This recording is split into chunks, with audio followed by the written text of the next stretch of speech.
Thank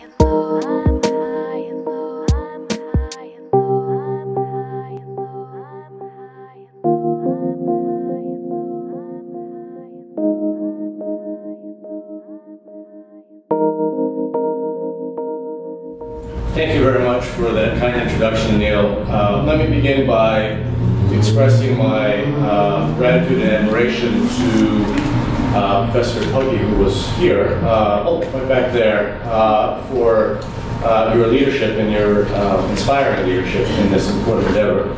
And I'd also like to extend my gratitude to Professor Mithu Sengupta, who invited me to this fantastic gathering.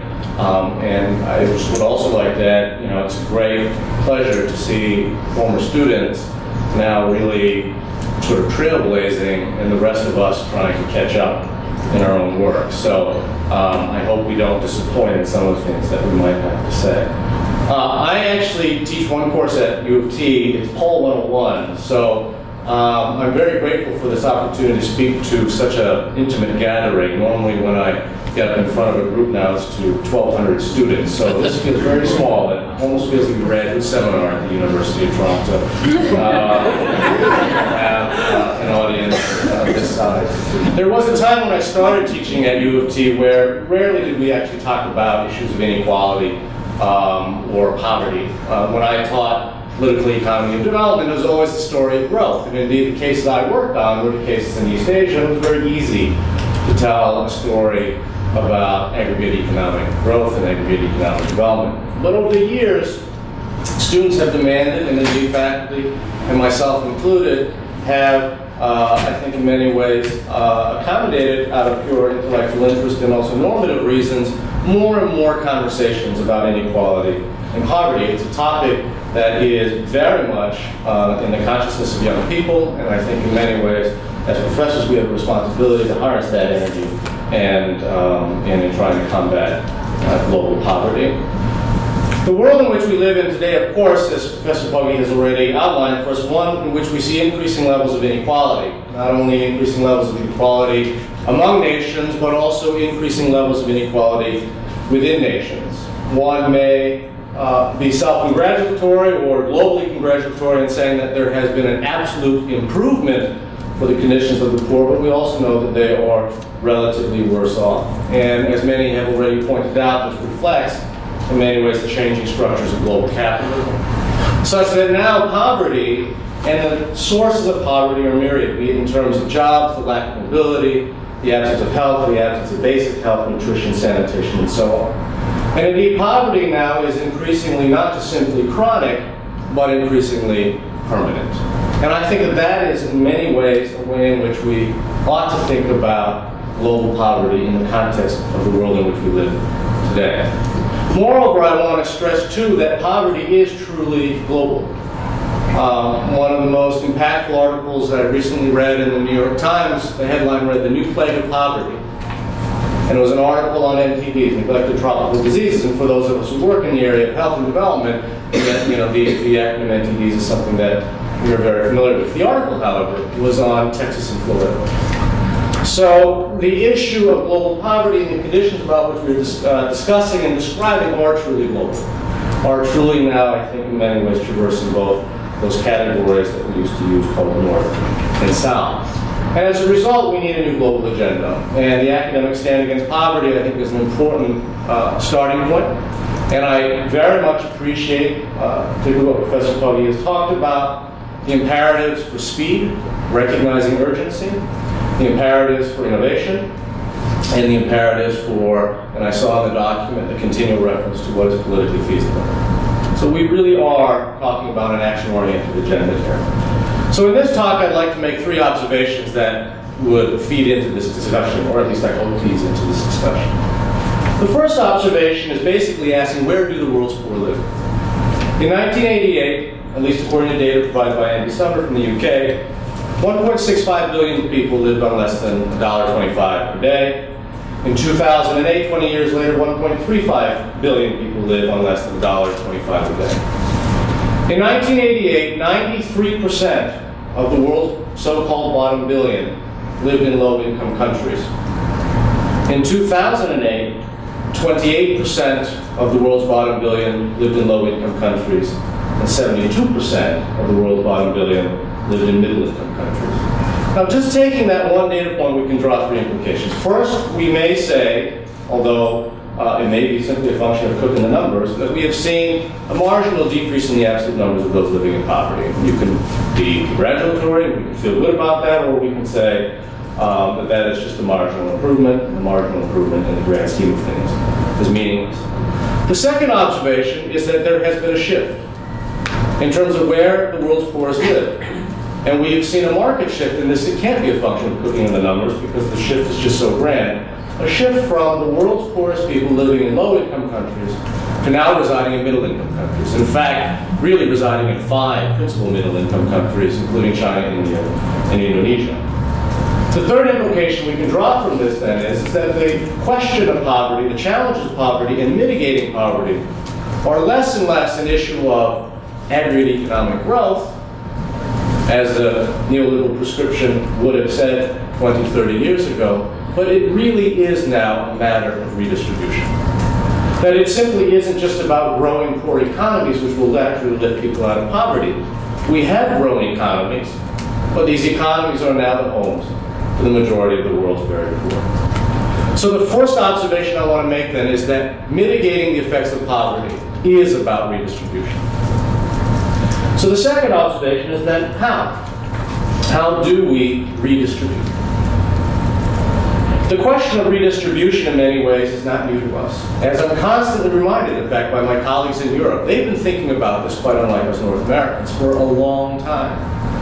And the question of redistribution has always been addressed by this great 20th century institutional innovation called the welfare state.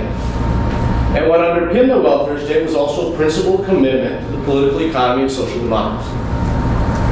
And so in many ways, then, if we want to look to enduring models of redistribution, we ought to look at the welfare state.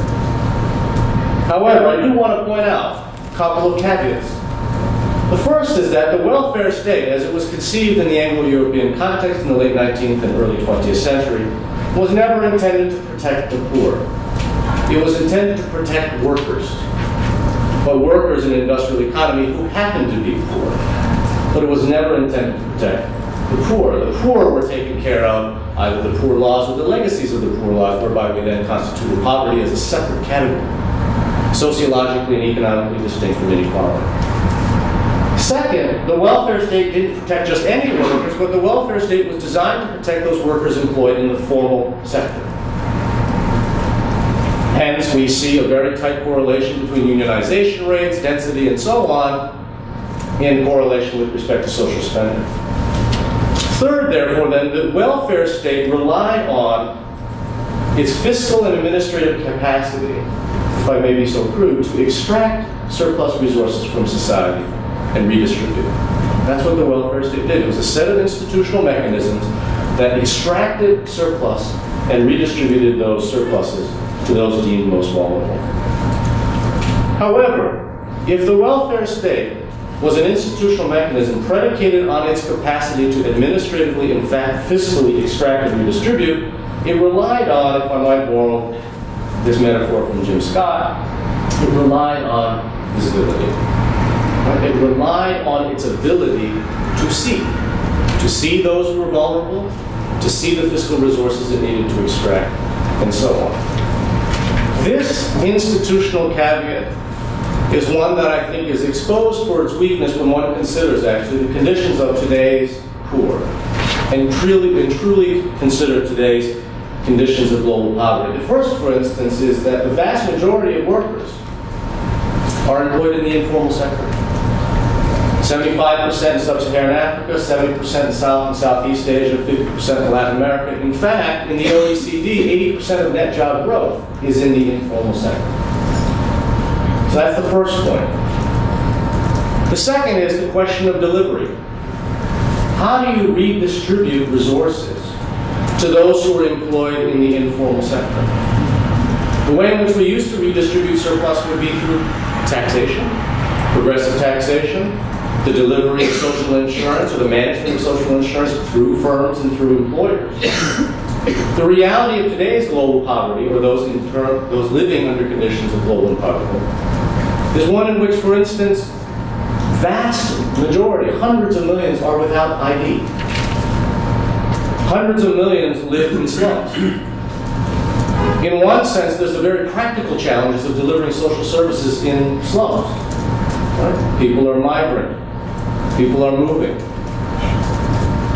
Moreover, slums are technically illegal dwellings.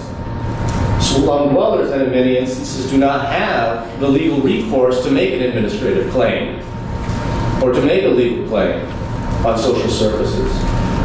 Labor today tends to be migrant. They're not fixed in one place. And this is one of the stresses we now see in the delivery of health care in China. So that's the second challenge. The third is on the revenue side.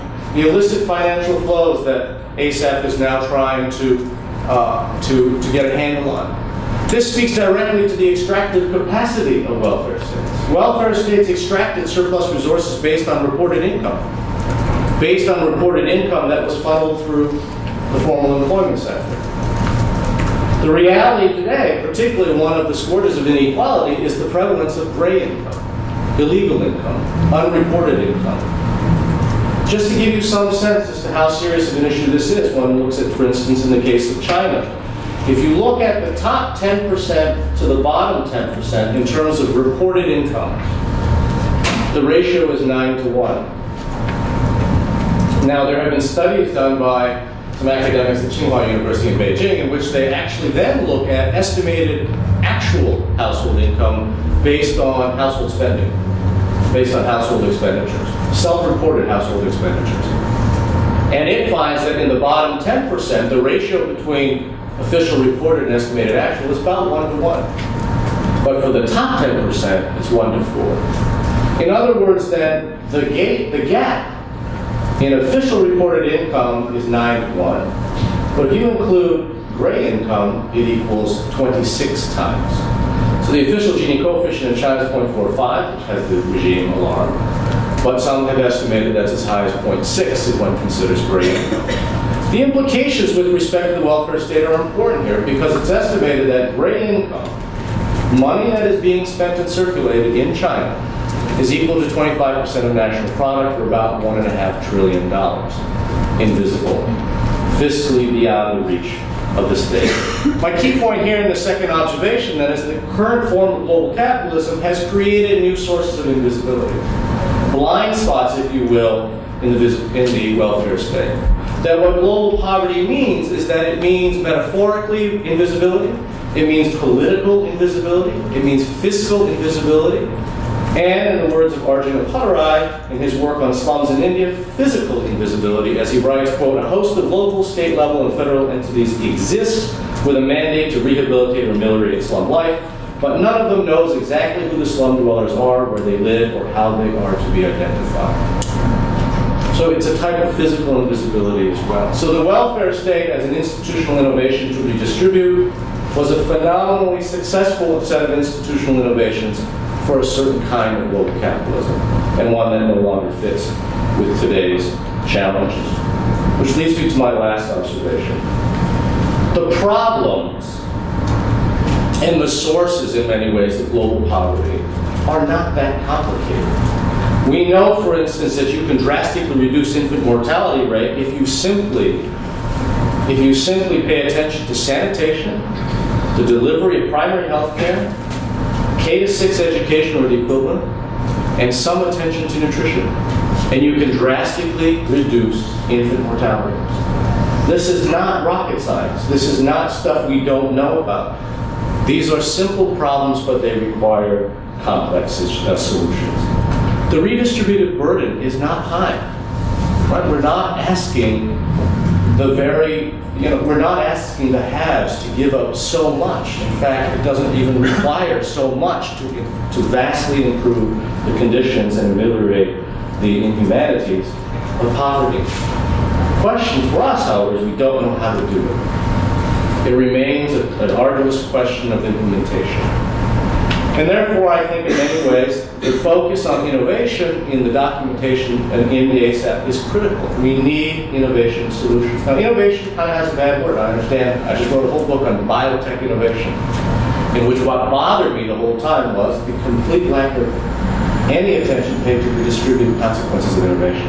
But if we can think about innovation and the distributive consequences of innovation and the redistributive potential of innovation, we have a new innovation agenda. And we can, in fact, begin to think about some of this important work that needs to be done. So let me finish then by just telling you a little bit about this group that I'm involved with, the research group at the UofT called the Global Innovation Group, a very informal group, no institutional moorings at all. We fund all our own research out of our own grants. And it's a group that comprises colleagues from engineering, from medicine, and from management, and from the social sciences. And we are all on the same page normatively, but we see the world through different lenses. And we are working on this idea of innovating for the poor. On one level, it's very analytical work. On another level, it's an important empirical undertaking, in which we're trying to inventorize, basically looking around the world through our postdocs, through our PhD students, through our own field work, trying to inventorize different solutions that have been implemented and trying to deduce or infer or generate lessons that we might learn. What can we learn, for instance, about conditional transfers, conditional cash transfers as a policy innovation? Is there anything to learn from the mobile banking initiative in Kenya, the M-Pesa banking, as an innovative marketing solution, whereby you actually have now rural populations banked, largely because of an initiative that was marketed to urban dwellers in the form of remittances back to the countryside? Is there anything that we can learn from our colleague Stan Slotkin, who's involved in this research group working in micronutrient powders? And how do we collaborate between international organizations like UNICEF, national governments, and local governments? One of the colleagues in this group is reinventing the toilet as part of this Gates Foundation challenge. And she has found, or we have encouraged her to think, that the toilet is actually, the technical challenge is the easiest part. The hardest part is getting people to use it, is getting this to be a sustainable distribution project. Right? And these have been some of the challenges that we've had to face. Can we imagine new institutional formations in the welfare state, where we see, for instance, a much larger role for civil society organizations that acts as a layer and mediates between the state and very localized context? Can we even learn from private nonprofit initiatives, like certain hospitals in southern India, or even General Electric's efforts to create a handheld ultrasound machine?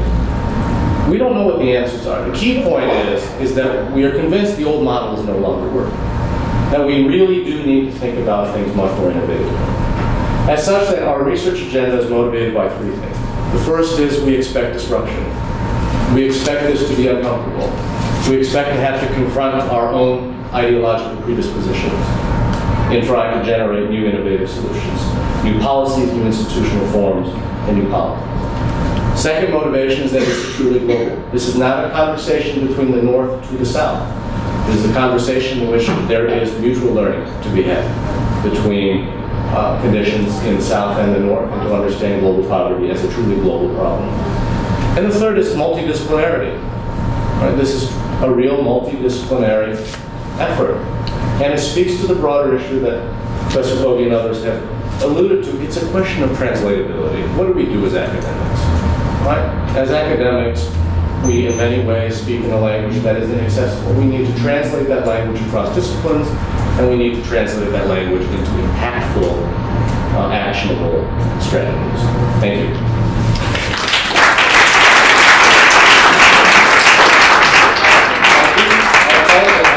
In fact, actually at UofT, we're doing a thing for high school students called Global Ideas Institute, in which students work on these sorts of issues, and I have to give a talk there at 4 o'clock, so I have to run back. So if there are any questions of clarification, I'd be happy to take them now, or condemnation, that's fine too, I can accept that. I'd be happy to take those now.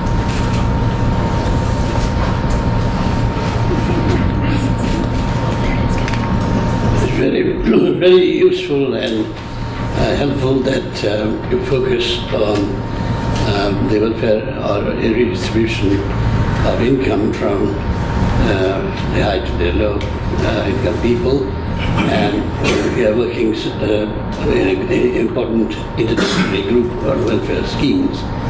But I would say that there are some limitations because it's all right for countries with a little higher income like China or East Asia, but in countries of South Asia and Southeast Asia, incomes are not high enough for this kind of redistribution to go very far in poverty elevation. The more important thing in life is, and also in a dynamic sense in the future, the employment is creation of employment, and employment not just in the high wage sector, but as we discussed earlier, in the low wage sector and in the informal sector, and taking people out of underemployed agriculture. It's not a question of abolishing unemployment. That's not the issue in Asian economies.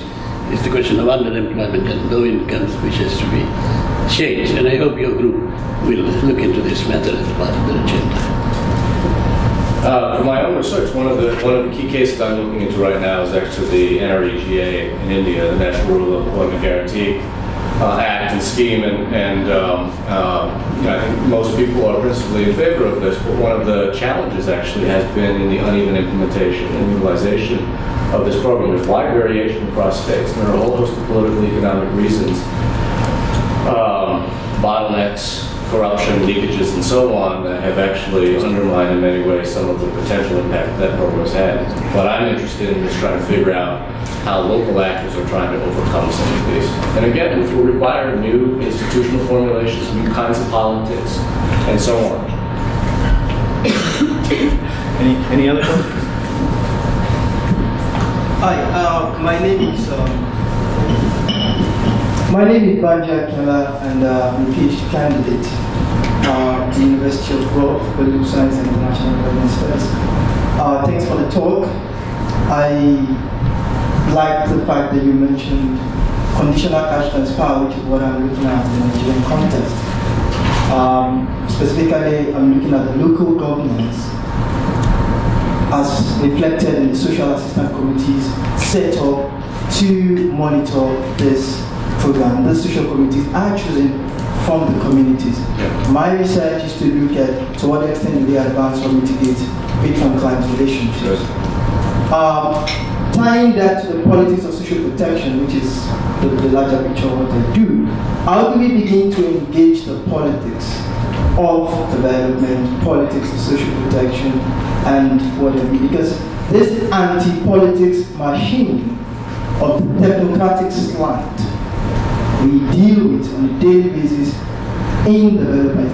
Prashadcolah mentioned it, that the technocratic, the economics, and all these advisors fly around telling people, do this, do that, do that. Do they advance or help us get out? How do we engage the politics? Thanks. Well, I kind of regret actually offering to answer any questions now. That's a really great question. It's an extremely important question. First of all, let me say this. Identifying that politics is potentially at the root of these problems and challenges is an important first step. Because those of us in political, those of us who study politics, those of us in the field know this intuitively because we see it. But the development community, the technocratic development community, and indeed even local agencies don't oftentimes know that. So one of the reasons why I'm working with Stan Slotkin from medical school is because he's developed this micronutrient powder, which is called sprinkles, which you probably have heard of, highly impactful on an individual level, trying to distribute this now globally. It's being distributed in 40 countries, and what befuddles him is why the utilization rate has been so uneven. I mean, this is basically being distributed for free. So where is the problem here? And that's how we actually got introduced, because he wanted to talk to political scientists, because he figured, after now being in the field, that the answer had to do with politics. Had to do with a lot of the sort of patron-client relationships that you're talking about. It requires the breaking of those patronage ties through these more intermediate institutions and new formations, right? But a lot of this stuff is being experimented on locally right now. So I think that we're moving in the right direction. I think that we're confronting the politics. But the first step is to recognize that it is political in the first place. Most technocrats don't see it that way, or at least they're blind to those issues.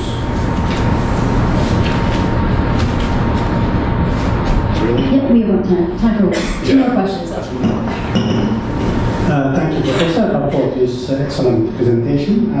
My remark is about the extractability of the state, and of course the declining ability of the state itself. As you mentioned, the informal sector is becoming the most significant one, to the point where the state has really little means of collecting taxes and redistributing to population, and this is really an important element in Africa. Yeah. And the second important issue, I think, which you mentioned, is that when the economy grows, perhaps also in the same way, the increase in poverty. For example, in Africa, people tell you the economy is growing by 10%, by 7%, by 8%, but the number of people who live in poverty is increasing. As rightly mentioned, many people simply earn money in that way, they don't pay taxes. So there is a contradiction between growth and poverty. Another important issue I would like to ask you is, after the declining state for 20 years, some African countries now say China's model may be the best way of dealing with the problems. For example, many people officially say developmental state, which doesn't really consider human rights, democratization. The Chinese model may be the best way of dealing with poverty issues in Africa. Knowing your knowledge, of course, your expertise, how far this contributes really to deal with real poverty in a continent like Africa? China is oftentimes congratulated and often unapologetically self-congratulatory in saying that it's lifted hundreds of millions out of poverty, raised that threshold to $2 a day. 45% of Chinese still live under $2 a day, roughly 600 million people. So the evidence is a little sketchy, depending on how you want to count. And I think you answered the question. In the absence of human rights and democracy, in the absence of rights, you miss that component.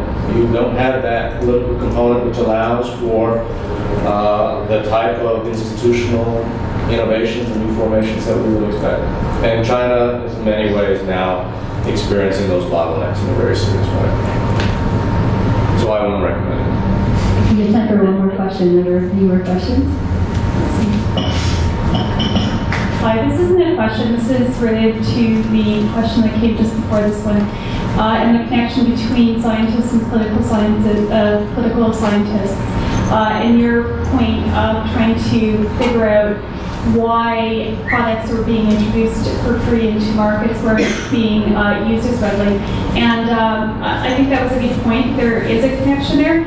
And also would be interesting to look at how systems of distribution already exist, economics as they're perceived in those villages, and the input of people from those places into how that should work. Now I've read somewhere, and I don't know where, and I can't remember what the product was, that there was a study done where products were being distributed for free and not being utilized as highly as the distributors thought they would be. And the reasoning was that the individuals who were getting the products for free thought because they were free, they were either being forced upon them or there wasn't as much value, and would have preferred, according to that study, to pay something for them to have gotten them for free. Yeah, actually, just a very quick response, because I know that other people have more things to say. Cost actually has turned out in our research, cost actually is one of the it's not nearly as predictive of a variable as we would think, material cost, that there are other transaction costs involved. One of the best examples of field study we did on a vaccination campaign, or a diagnostic screens campaign in Tamil Nadu actually, and one of the concerns was, this group had done a 2-year epidemiological study, identified the 10 most prevalent illnesses, catered the diagnostic screens to them, zeroed out the cost, and found utilization was very low. And doing interviews with villagers, you realize that, in fact, material costs are not zeroed out because of time of travel and so on, but also diagnostic screens are a way of preventing something in the future. So in terms of risk, it seems rational, but when, as is explained to us, given the transaction costs, why would we expend those costs when the best case scenario is there's nothing wrong with me? And it makes total logical sense, actually, when one considers risk scenarios under different conditions, under different socioeconomic conditions. So it has nothing to do with material cost, actually, but it has things to do with what poverty entails with respect to risk and other transaction costs. And values connected with those. And sure, of course, sociocultural values and so on, absolutely. Thank you. Thank you.